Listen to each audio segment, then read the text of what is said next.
אפשר בבקשה להירגע ולקיים דיאלוג?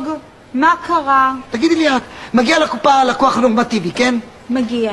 מבקש להחזיר מוצר שנקנה ממש פה. מבקש, כן. האם הקופאית הקסומה צריכה לאפשר לו להחזיר את המוצר, כן או לא? כן, אמנון, התשובה היא כן. אוקיי.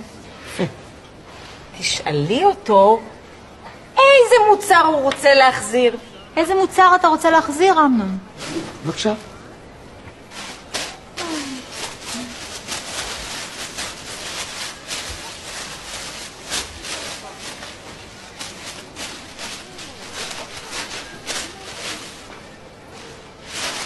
וריק. את השקיות! את השקיות הוא רוצה להחזיר!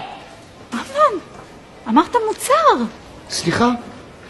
שילמתי על זה ממיטב כספי. 10 אגורות יחידה. כל הוויכוח הזה הוא על 40 אגורות. אני באמת... מה את עושה? את לא מחזירה לו. לא, לא, לא, לא, לא, לא, לא. זה בסך הכל חצי שקל. לא, זה לא החצי שקל, זה הפרינציפ. די, אמנון, תודה רבה. שיהיה לך יום נעים. תודה. שיהיה לך יום קסום היום, כן? גופתי!